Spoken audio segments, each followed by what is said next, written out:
कमळी या मालिकेच्या आजच्या भागामध्ये आपण पाहत आहोत. कमळी ऋषीने दिलेलं पुस्तक घेऊन बाहेर हॉस्टेलच्या बाहेर बसलेली असते आणि ती म्हणत असते, खरंच जेव्हापासून तुम्ही मला भेटला तेव्हापासून मी तुमच्याबद्दल खूपच जास्त गैरसमज करून घेतलेला आहे.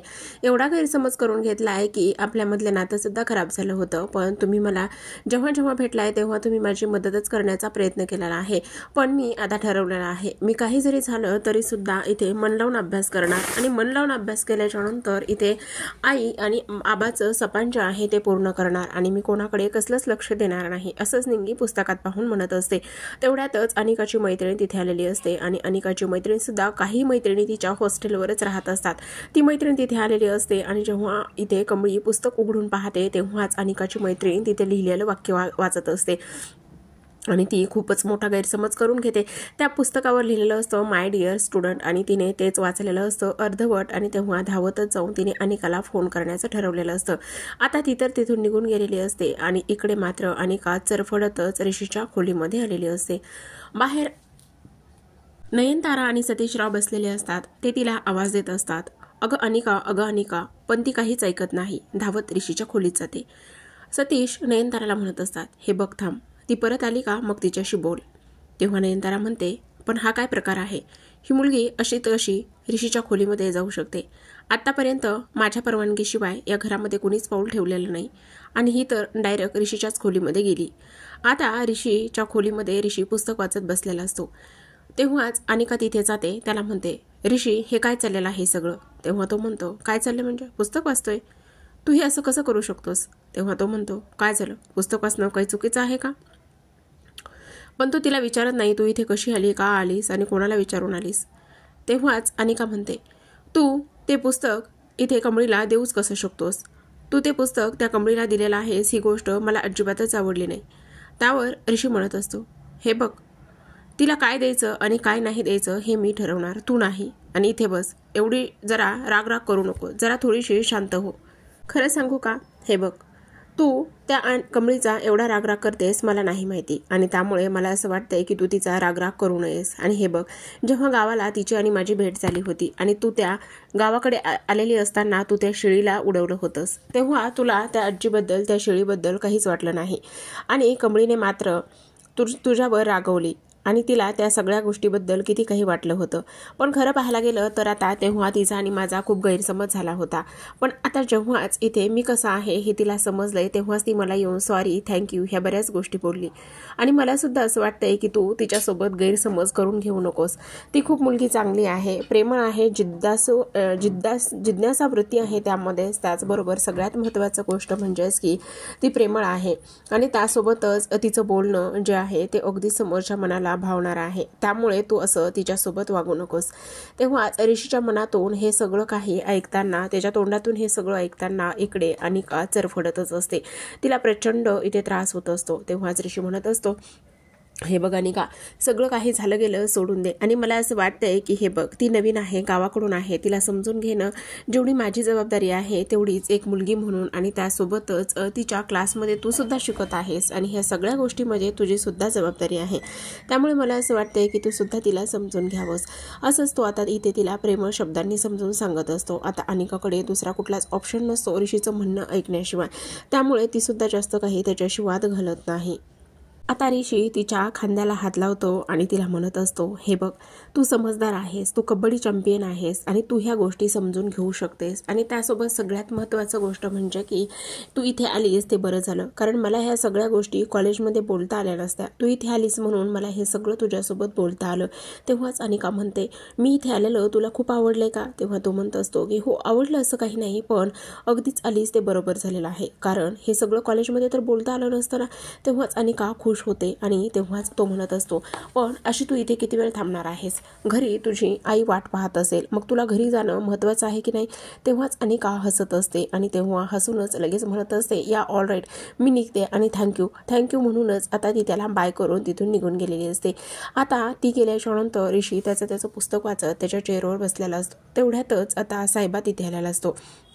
साहेबा तिथे आल्यावर त्याच्या हातामध्ये खूप सारे पुस्तक असतात आणि एवढे सगळे पुस्तक तो इथे ऋषीकरिता घेऊन आलेला असतो. साहेबा म्हणत असतो, ती मुलगी इथे का आली होती आणि त्यासोबतच तू तिला एवढं सगळं चांगलं समजावून कसं काय सांगू शकलास. तेव्हाच तो म्हणत असतो, हे बघ, ती इथे का आली होती हे सगळ्यात जास्त महत्त्वाचं आहे. आणि काही नाही, तिने ना अनिकाबद्दल, कमळीबद्दल खूप जास्त गैरसमज करून घेतला होता, म्हणून तिला मी थोडंसं समजावलं आणि तशी ती माझी मैत्रीण आहे. त्यावर साहेबा म्हणत असतो, अरे तुझ्या वतीने ती तुझी मैत्रीण आहे, पण तिच्या दृष्टिकोनातून खरंच ती तुला इथे मित्र मानते का. हे बघ, मी 5 पावसाळे तुझ्यापेक्षा जास्त पाहिलेले आहेत. आणि तेव्हाच इथे ऋषी मुद्दामूनच त्याची खेचत असतो आणि तो म्हणत असतो, हां ऑफकोर्स. तेवढ्यातच आता अनिका खाली गेलेली असते. अनिका खाली जातानाच आता इथे सतीशराव आणि त्यासोबत नयनतारा तिला म्हणत असतात, अनिका अनिका. आणि तेव्हाच अनिका म्हणत असते, हां आंटी, इथे माझ्या समोर ये. असं म्हणूनच आता अनिका नयनताराच्या समोर जाऊन उभी राहते. ती म्हणत असते, कोणाच्याही घरी येताना त्याला इन्फॉर्म करणं किंवा काही विचारणं ही काही महाजनांकडे पद्धत नाही का. हे इथे इनामदारांचं घर आहे, महाजनांचं नाही आहे. त्यासोबतच तू अशी माझ्या मुलाच्या खोलीमध्ये गेलीसच कशी आणि इथे आमच्याकडे येणार होतीस तर कळवता आलं नाही आहे का. त्यासोबतच इथे सगळ्यात महत्त्वाची गोष्ट म्हणजेच की इथे नयनतारांच्या परवानगीशिवाय या घरामध्ये कोणीही येत जात नाही. मग तुझी एवढी हिंमत झालेली आहे की डायरेक्ट माझ्याच मुलाच्या खोलीमध्ये जाण्याची. असंच नयनतारा इथे बोलत असते. तुला तरी कुठे नाव ठेवावं ग, तुझ्यावरती रागिनी आणि कामिनीचे संस्कार आहेत, म्हणजे अडातच नाही ते पोहऱ्यात कुठून येणार. तेव्हाच आता अनिका म्हणत असते, आंटी मला पोहता येतं. तेव्हा सतीशराव तर अगदीच डोक्याला हात लावून जाऊन बाजूला बसत असतात. तेव्हाच आता इथे ती म्हणत असते, हे बघ, एक शब्द सुद्धा बोलायचा नाही, एकदम शांत, एकदम शांत, एक अक्षर सुद्धा बोलायचं नाहीयेस. तेव्हाच ती शांत बसलेली असते. ती म्हणत असते, हे बघ, हे दिस इज माय हाऊस, हे नयनतारा इनामदारचं हाऊस आहे. तुला जर इथून पुढे एकही शब्द ऋषीशी जर बोलायचं असेल तर इथे हॉलमध्ये सगळ्यांसमोर बोलायचं. आणि इथे नयनताराच्या परवानगीशिवाय या घरामध्ये कोणीही येत नाही. तू तर ऋषीच्या बेडरूममध्ये गेलीस. इथून पुढे मला हे असलं काहीही चालणार नाही. जे काही बोलायचं असेल ते इथे समोर येऊन बोलायचं, काय समजलं. आणि चल निघता, उशीर होत असेल काय. हां हो आंटी. असं म्हणूनच ती आता तिथून पाय आपटतच निघून जाते. ती निघून गेल्याच्या नंतर आता नयनतारा म्हणत असते, बघितलंस सतीश, काय उद्धट मुलगी आहे. कसलेही काडी मात्र हिच्यावर संस्कार नाही आहेत. साधं एवढं सगळं झालेलं आहे पण साधी हिच्यामध्ये सॉरी म्हणण्याची सुद्धा तमीज नाही आहे किंवा हिला संस्कार नाही आहेत. किती घाणेरडे संस्कार आहेत. आता हे सगळं बोलल्यानंतर इथून ती निघून गेलेली असते. खरं पाहायला गेलं तर ती आत्तापर्यंत ऋषी इनामदारांच्या घराच्या बाहेरच उभी असते. तेवढ्यातच ज्या मुलीने इथे पुस्तक पाहिलेलं होतं त्या मुलीचा तिला फोन येतो आणि ती म्हणत असते, तू आत्ता कुठेस. मी ऋषीच्या घरी आहे. आणि तेव्हाच ती म्हणत असते, मला तुझ्यासाठी खूप मोठी न्यूज द्यायची. बोल, काय झालेलं आहे, कसली न्यूज आहे. आणि तेव्हाच ती म्हणत असते, हे बघ, ऋषीने जे काही पुस्तक दिलेलं आहे ते पुस्तका थ्रूच आता इथे ऋषी आणि त्या गावच्या मुलीचं खूप काही लफडं सुरू आहे. तेव्हाच इथे ती बोलत असते, हे बघ, उगाचच माझ्याकडून पार्टी हवी म्हणून असले नाही ते धंदे इथे करू नकोस. आणि त्यासोबतच तुझी हिंमत कशी झाली एवढं सगळं काही बोलण्याची. आणि हे जर खोटं असेल तर तेव्हाच ती म्हणत असते, हे खोटं नाही आहे, मी सगळं काही इथे पाहिलेलं आहे. जे पुस्तक इथे लिहून दिलेलं आहे त्या पुस्तकावर आय लव्ह कमली असं इथे लिहिलेलं आहे. आणि तेव्हाच ती ह्या सगळ्या गोष्टी ऐकून घेते आणि ती म्हणत असते, आता मात्र मी ते गावछापला दिलेलं पुस्तक काही केल्यास सोडणार नाही, कारण एवढं सगळं झालेलं आहे आणि मला माहिती नाहीये. असं म्हणूनच आता ती हॉस्टेलकडे निघत असते. इकडे मात्र दुसऱ्या बाजूला कमळी ते पुस्तक घेऊनच बसलेली असते आणि तेव्हाच तिथे अभ्यास करत असते. तेव्हाच आता निंगी म्हणत असते, हे बाई, काय ह्या हॉस्टेलचं जेवण आहे. खरंच हे तर माझ्या वठाला ना दाढीला सुद्धा लागलं नाहीये. गावाकडचंच बरं होतं. मला कशी झोप येणार आहे आणि मी अभ्यास कसा करू. माझं जर पोटच भरलेलं नसेल तर माझा अभ्यास तरी कसा होणार आहे. असं मला खूप भूक लागलेली आहे. मला झोप सुद्धा तेवढीच येते आणि भूक सुद्धा खूप लागलेली आहे. ए कमळे बाई, मी काय करू ग. ए थांब ग, त्या बॅगेमध्ये बिस्किट असेल ना ग. असं म्हणून ती बॅगेतला बिस्किटचा पुडा काढते आणि बिस्किटचा पुडा काढल्याच्या नंतर ती कमळीला म्हणत असते, हे घे कमळे, तू सुद्धा 2 बिस्किटं खाऊन घे. तेव्हा कमळी म्हणत असते, नाही मला नकोय, तू खा. पण असं कसं ग, खा ना, तुला सुद्धा भूक लागली असेल ना. आणि तेव्हाच ती म्हणत असते, नाही, मला अजिबातच भूक लागलेली नाहीये. आणि ह्या सगळ्या गोष्टी इथे ती बोलल्याच्या नंतर आता ती म्हणत असते, अगो पण किती उशीर झालाय कमळे, झोप ना गो, तुला सुद्धा झोप आली असेल ना ग. आणि तेव्हाच ती म्हणत असते, हो झोप तर आलेलीच आहे आणि त्याचसोबत आता मी सुद्धा झोपते. असंच इथे ती बोलत असते आणि तेव्हा दोघी सुद्धा इथे झोपतात. व्यवस्थित पुस्तकं आणि ते सगळं काही जाग्यावर सेट करतात आणि सगळं काही जाग्यावरती सेट केल्याच्या नंतर आता त्या दोघी सुद्धा झोपलेल्या असतात. इकडे मात्र दुसऱ्या दिवशी सकाळ सकाळची वेळ असते आणि दुसऱ्या दिवशी सकाळी खूपच मोठा इथे गोंधळ झालेला असतो. कारण प्रेक्षकांनो आता जेव्हाच रात्री ह्या दोघी झोपतात आणि ह्या दोघी गाढ झोपलेल्या असतात आणि ह्या गाढ झोपल्याच्या नंतर आता सगळ्यात महत्त्वाची एक गोष्ट इथे झालेली असते आणि ती म्हणजेच की अनिका तिच्या मैत्रिणींना घेऊन हॉस्टेलवरती आलेली असते. अनिका तिच्या मैत्रिणींना घेऊन हॉस्टेलवरती आल्याच्या नंतर आता खिडकी ही उघडीच असते आणि हॉस्टेलची खिडकी उघडी असताना तिथे समोर पाहिलेलं पुस्तक ती पाहते आणि समोरचं पुस्तक पाहिल्याच्या नंतर ती लगेचच आता हाताने तिच्या मैत्रिणीसोबत ते पुस्तक काढण्याचा प्रयत्न करते. पण त्यांना काही ते जमत नाही आणि त्यांना काही न जमल्यामुळे लगेचच तिची एक मैत्रीण तिथे असलेल्या वॉचमॅनला बोलावून आणते आणि तेव्हा वॉचमॅन सरळ सरळ नकार देत असतात. ती म्हणत असतात की छे असलं काही मला तुम्ही करायला सांगू नका. आणि तेव्हाच इथे अनिका मात्र ती म्हणत असते असंच फुकटना थोडी तुम्हाला करायला सांगते, हे घ्या पैसे आणि हे पैसे घेऊन हे सगळं काही जे काम आहे ते ताबडतोब करा. असं म्हटल्याच्या नंतर आता लगेचच वॉचमॅनकडे एक काठी असते आणि वॉचमॅनकडे असलेल्या काठीने लगेचच आता इथे ते काठीनं ते पुस्तक ओढून खिडकीच्या बाहेरपर्यंत आणतात आणि खिडकीच्या बाहेरपर्यंत ते पुस्तक येतच असतं की तेवढ्यातच निंगी जागी होते. ती म्हणत असते धरा धरा पकडा पकडा, जाऊ देऊ नका. आणि तेव्हा हे सगळं बोलल्यानंतर लगेचच आता ते दोघे सुद्धा तिथून बाजूला होतात. ते सगळेजण बाजूला झाल्याच्या नंतर पुन्हा आता कमळी म्हणत असते ए बाई निंगे गप झोप ग, असं म्हणूनच आता ते शांतपणे झोपलेले असतात. आता ते शांतपणे झोपल्याच्या नंतर इथे लगेचच त्या संधीचा इथे ते फायदा घेतात आणि त्याच संधीचा फायदा इथे घेतल्याच्या नंतर आता ते पुस्तक तर हातामध्ये आलेलं असतं आणि पुस्तक हातामध्ये आल्याबरोबरच आता जेव्हाच ह्या सगळ्या गोष्टी इथे होतात तेव्हाच आता लगेचच जी अनिका आहे तिथे पुस्तक फाडून टाकत असते आणि पुस्तक फाडून टाकल्याच्या नंतर त्यामध्ये तिला तिच्या फॅमिलीचा फोटो दिसतो आणि तिच्या फॅमिलीचा फोटो ती पाहते आणि तो फोटो पाहिल्याच्या नंतर ती आणि त्यातले काही अर्धे पेजेस जे आहेत ते पेजेस इथे ती काढून घेत असते आणि ते पेजेस इथे काढून घेतल्याच्या नंतर लगेचच तिच्याकडे लायटर असतं आणि त्या लायटरनेच इथे ती पुस्तक जाळत असते. त्याचसोबत फाटलेलं जे पुस्तक आहे ते हॉस्टेलच्या खोलीच्या बाहेरच असतं आणि त्याचबरोबर ते पुस्तक तिथे पडल्याने आता जे काही तिने पेजेस इथे फाडलेले असतात ते पेजेस इथे ती पूर्ण जाळत असते. इकडे मात्र ह्या दोघींना गाढ झोप लागलेली असते. त्यांना तर काहीच माहिती नसतं की ह्यांच्यासोबत काय होतंय आणि त्यासोबतच ऋषी सरांनी दिलेल्या पुस्तकाचं सुद्धा काय होतंय हे सुद्धा आता इथे त्यांना माहिती नसतं. या पद्धतीने आता तिने ते पुस्तक जाळून टाकलेलं असतं आणि ती म्हणत असते आता मी तुला असं काही करणार आहे की जोपर्यंत तू तुझी बॅग गावाला घेऊन निघून जात नाहीस तोपर्यंत तुझं आयुष्य असंच असणार आहे, कारण तू ह्या अनेकाशी पंगा घेतलेला आहेस. असं म्हणूनच आता जे काही तिने पेटवलेले पेपर्स होते त्या बुकचे ते सगळे ती आता हॉस्टेलच्या त्या खोलीमध्ये त्यांच्या रूममध्ये फेकून देते आणि फेकून दिल्याच्या नंतर तिथून ती निघून जात असते. आता प्रेक्षकांनो इकडे दुसऱ्या दिवशी सकाळची वेळ असते.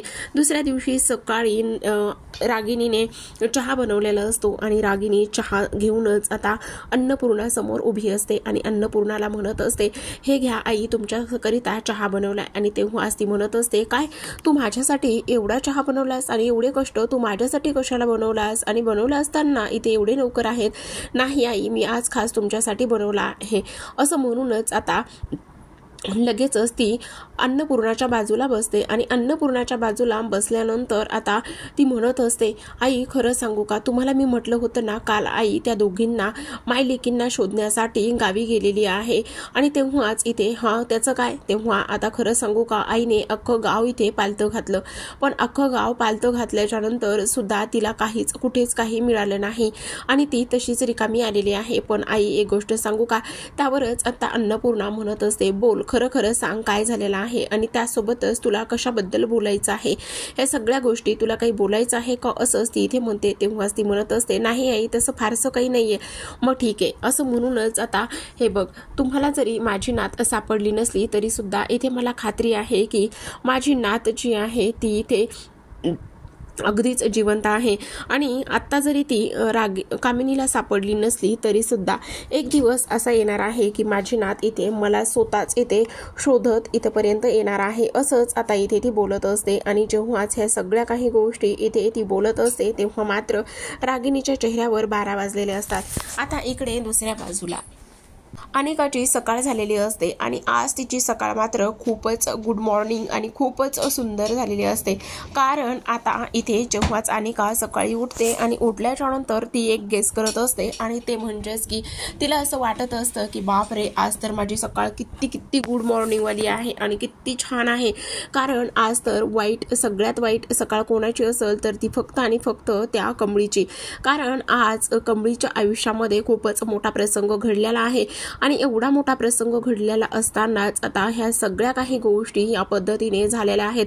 ती म्हणत असते नाही, आज खरंच मला खूप जास्त आनंद होत आहे. कारण त्या गवारची मी ते जे काही पुस्तक होतं आणि त्यासोबत सगळ्यात महत्त्वाची गोष्ट म्हणजेच की ते सगळं काही मी इथे फाडून टाकलेलं आहे. आणि आणखी एक गोष्ट म्हणजेच की जेव्हाच मी इथे ऋषीकडे गेले, मग ऋषीकडे गेल्याच्या नंतर त्याला अजिबातच वाईट वाटलं नाहीये. उलट त्याला मी तिथे गेल्याचा आनंद सुद्धा झालेला आहे. आणि त्याला जर आनंद नसता झाला तर तो माझ्यासोबत ओरडला असता आणि त्यासोबतच त्याने तसं काहीच केलं नाही.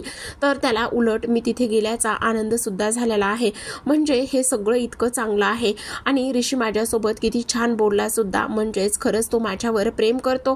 ह्या सगळ्या गोष्टी इथे आता ती बोलत असते आणि ह्या सगळ्या गोष्टी ती इथे बोलल्याच्या नंतर नाही, खरंच ऋषीचं माझ्यावर प्रेम आहे असंच इथे ती बोलते. आणि तेव्हा ह्या सगळ्या गोष्टी इथे ती बोलल्याच्या नंतर आता काही जरी झालं तरी सुद्धा इथे आता मला ऋषीला लगेचच फोन करायला पाहिजे असं म्हणूनच ती लगेचच ऋषीला कॉल करते. आता ऋषीला कॉल केल्याच्या नंतर ती त्याला म्हणत असते, हाय ऋषी, काय करतोयस? आणि तेव्हाच तो म्हणत असतो, बोल, काय झालेलं आहे? काही काम होतं का? आणि तेव्हाच ती म्हणत असते, नाही, असंच केलेलं आहे. का मी फोन करू शकत नाही का तुला बोलायला? तेव्हाच तो म्हणतो, हा, करू शकतेस ना, बोल ना, काही काम आहे का? तेव्हाच ती म्हणते, काम असं नाहीये काही, पण एक गोष्ट सांगू का, आपण आज इथे कॉलेज संपल्याच्या नंतर कॉफी वगैरे प्यायला जायचं का? तेव्हाच ऋषी म्हणत असतो, नाही, सॉरी, नाही जमणार मला यायला तुझ्यासोबत. आणि त्यासोबतच आता ती विचार करते, नाही ठीक आहे, ह्याचा मूड जर नसेल तर ठीक आहे, कारण तो काय बोललेला आहे कमळीबद्दल, मग मला सुद्धा तसंच वागायला पाहिजे असं म्हणूनच ती म्हणत असते, बरं ठीक आहे, नेक्स्ट टाइम. तेव्हाच ऋषी म्हणत असतो, हो चालेल ना, नेक्स्ट टाइम नक्कीच जाऊया. आता असं म्हटल्याच्या नंतर तिने फोन त्याला तो म्हणतो की आता तुला माहिती ना, नाश्त्यासाठी मला खाली जायचंय आणि कॉलेजला सुद्धा जायचंय. मॉमला जर उशीर झाला तर अजिबात चालत नाही, मग मी फोन ठेवतो असं म्हणूनच आता तो फोन ठेवतो. आता त्याने फोन ठेवल्याच्या नंतर इकडे अनिका खूप जास्त खुश झालेली असते. तिचा जो आनंद आहे तो मात्र अगदीच गगनात मावत नसतो. आणि तेव्हाच ती म्हणत असते, ठीक आहे, नेक्स्ट टाइम तरी आपण नक्कीच इथे आता कॉफी पिण्यासाठी जाणार आहोत असंच आता ऋषीने इथे सांगितलेलं आहे. आणि त्यामुळेच ती प्रचंड आनंदात आणि खुश झालेली असते. तर आता इकडे मात्र प्रेक्षकांनो दुसऱ्या बाजूला ह्या सगळ्या गोष्टी ह्या पद्धतीने तर झालेल्या असतात आणि ह्या सगळ्या गोष्टी ह्या पद्धतीने झाल्यामुळे आता अनिका खूप जास्त खुश असते. तिचा आनंद मात्र इथे गगनात मावत नसतो. आता दुसऱ्या दिवशी सकाळची वेळ असते आणि दुसऱ्या दिवशी सकाळीच इथे कमळी उठलेली असते. आता कमळी उठल्याच्या नंतर ती एका गोष्टीचा इथे विचार करते. ती म्हणत असते, हे सगळं काय आहे? आणि त्यासोबतच पाहते तर इथे आता तिचे जे काही फोटो आहे, ते पुस्तक आहे, ते फोटो आहे, ते सगळं काही ते जळालेलं असतं. आणि हे सगळं कोणी केलेलं असेल हे मला माहितीच आहे. मला माहिती हे सगळं आणि फक्त इथे तिनेच केलेलं आहे. जेव्हापासून हे पुस्तक मला ऋषी सरांनी दिलेलं आहे तेव्हापासूनच ही माझ्या पाठीवर पडलेली आहे. आणि हे बघ ना, हे पुस्तक सुद्धा आणि त्यासोबत हा फोटो जो आहे तो सुद्धा, हा फोटो सुद्धा जाळलाय. ह्या अनिकाला तर आता सोडायचंच नाहीये. ह्या अनिका तर खूपच जास्त माजलेली आहे आणि त्यासोबतच ही एवढ्या खालच्या थराला जाऊ शकते असं मला वाटतच नाही. असं म्हणूनच आता कमळी तो जो काही फोटो चाललेला असतो तो फोटो हातात घेऊनच रडायला सुरुवात करत असते. इकडे निंगी सुद्धा रडायला सुरुवात करते. पण ती म्हणते, जेव्हापासून ऋषी सरांनी मला ते पुस्तक दिले तेव्हापासूनच अनिका एवढं सगळं माझ्यासोबत विचित्रपणे वागत आहे, पण मी तिला ह्या गोष्टीसाठी कधीच माफ करणार नाही असंच ती बोलत असते. तर प्रेक्षकांनो, अशाच नवनवीन आणि सोबत डेली मालिकांचे अपडेट्स आणि रिव्ह्यू जाणून घ्यायचे असतील, पाहायचे असतील तर नक्की चॅनलला सबस्क्राईब करा. पुन्हा भेटूयात नवीन प्रोमोसोबत, एपिसोडसोबत. तोपर्यंत धन्यवाद.